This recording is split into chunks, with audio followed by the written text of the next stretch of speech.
ஆண்டவர் உலக ரட்சகர் இயேசு கிறிஸ்துவின் நாமத்தினாலே அன்பின் வாழ்த்துக்களை தெரியப்படுத்திக் கொள்கிறோம். இந்த 7வது மாதம் 11ஆம் தேதி வியாழக்கிழமை காலை பொழுதிலே அனுதின கண்மொழி நிகழ்ச்சி உங்களை சந்திப்பதிலே கர்த்தருக்குள்ளே மகிழ்ச்சியிலே கர்த்தருக்குள்ளே ஆசீர்வதிப்பாராக. இந்த நாளுடைய தியானத்திற்கு என்ன ஒரு வசனத்தை வாசிக்க கேட்போம். லூக்கா எழுதின சுவிசேஷ புத்தகம் 17ஆம் அதிகாரம் 5ஆம் வசனத்தை வாசிக்க கேட்போம். அப்பொழுது அப்போஸ்தலர் கர்த்தரை நோக்கி, எங்கள் விசுவாசத்தை வர்த்திக்க பண்ண வேண்டும் என்றார்கள். நம்முடைய ஆண்டவர் எப்படிப்பட்டவர் அப்படி தான் பார்க்குறோம். நம்முடைய விசுவாசத்தை வர்த்திக்க பண்ணுகிறவர், பெருக பண்ணுகிறவர், அதிகப்பட பண்ணுகிறவர். இல்லையா? நம்முடைய வாழ்க்கையில் விசுவாசம் சோர்ந்து போய் விசுவாசத்தில் தளர்ந்து போய் சில நேரம் விசுவாசமே இல்லாமல் போய் இந்த கண்மலத்தை நிகழ்ச்சியை நீங்கள் கேட்டுட்டு இருக்கலாம். இன்றைக்கு கர்த்தருடைய விசுவாசத்தை வர்த்திக்க பண்ணுவார். நம்ம விசுவாசத்தில் குறைய வேண்டிய அவசியமே கிடையாது. நம்ம தான் மாறி இருக்கிறோம். நான் விசுவாசிக்கிறவர் ஜீவன் உள்ளவர். அவர் நேற்றும் இன்றும் என்றும் மாறாத ஒரு தேவனாக இருக்கிறார். அதனால் அவர் மேலே விசுவாசம் வைப்பதற்கு நாம் ஏன் சோர்ந்து போகணும்? அவசியம் இல்லை. அது சாத்தானுடைய தந்திரம். ஆண்டவரை நம்புறதுனால எனக்கு அது கிடைக்கல இது கிடைக்கல அப்படிலாம் நினைக்காதுங்க. தேவன் எல்லாவற்றையும் செய்ய வல்லவர். அதனால் அவரை நம்பினால் விசுவாசித்தால் காரிய கைக்கூடி நிச்சயமாய் வரும். அவர் மேலே அப்படி ஒரு உறுதியான நம்பிக்கை இருக்கணும். இந்த சீரப்பணிக்க ஸ்திரீயை குறித்து வேத புஸ்தகத்தில் நீங்கள் வாசித்தீங்க அப்படின்னா மத்தேயு 15ஆம் அதிகாரத்தில் பார்க்கும்போது பார்த்தீங்க அப்படின்னா எத்தனையோ விதமான மனிதர்களை ஆண்டவர் சந்திக்கிறார். ஆனால் அவளுடைய விசுவாசம் பாருங்களாம், அப்படிப்பட்ட ஸ்ட்ராங்கான விசுவாசம். விடமாட்டுக்க நான் இஸ்ரவேல் விட்டா எடுத்து அனுப்பப்பட்டோம்னா அவள் இல்லை அப்படிங்கிற வாசிக்க கேட்போம். 22ஆம் வசனத்தை மத்தேயு 15:22.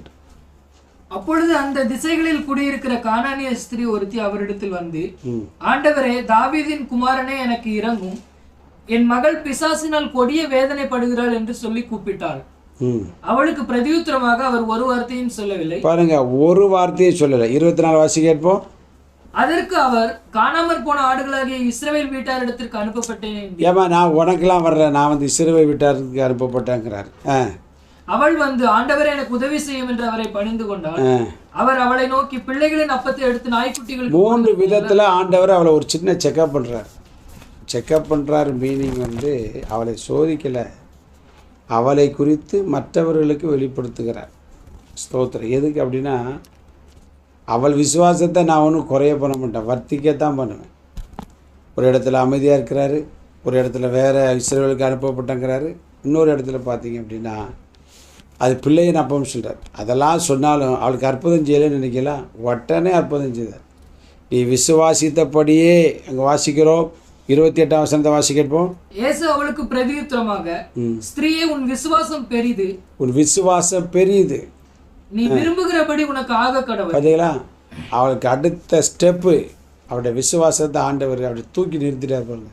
வர்த்திக அது வரைக்கும் இருந்த நம்பிக்கை விசுவாசத்தை காட்டில் அவள் விசுவாசம் பெரிதாக இருந்தது. நம்முடைய வாழ்க்கையில் நீங்கள் போராட்டத்தை கண்டு சோதனை சூழ்நிலைகளை கண்டு விசுவாசத்தில் நீங்கள் தளர்ந்து போக வேண்டிய அவசியமே இல்லை. இன்றைக்கு கர்த்தர் உங்களோடு அவர் என்ன நம்ம பாடணும் இல்லையா?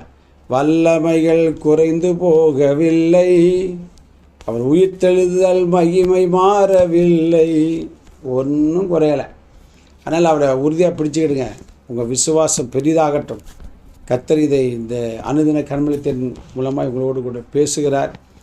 நீங்கள் விசுவாசிக்கிறபடியே உங்களுக்கு நடக்கும். கர்த்தர் உங்களுடைய வாழ்க்கையில் அற்புதங்களை செய்து அதிசயங்களை செய்து நீங்கள் விரும்புகிற காரியங்களை உங்களுக்கு தந்து நன்மையை தந்து திருமண காரியம் நடத்தி தந்து குழந்தை பாக்கியத்தை கொடுத்து ஊழியத்தை ஆசீர்வதித்து உங்கள் விசுவாசம் வர்த்திக்க கர்த்தர் நிச்சயம் உதவி செய்வார். God bless you. நல்ல பிதாவே, இந்த விசுவாசத்தை வர்த்திக்க பண்ணுகிற தேவனாக கேட்கிற ஒவ்வொருடைய வாழ்க்கையிலும் எந்த சூழ்நிலையினால் பிசாசனுடைய விசுவாசத்தை குறைய பண்ணியிருக்கிறானோ அதை நீ வர்த்திக்க பண்ணி இந்த நாமத்தை உயர்த்த போகிறபடி நாளை ஸ்தோத்திரம். இயேசு நிமித்த ஜெபங்கள் நல்ல பிதா, ஆமென். God bless you.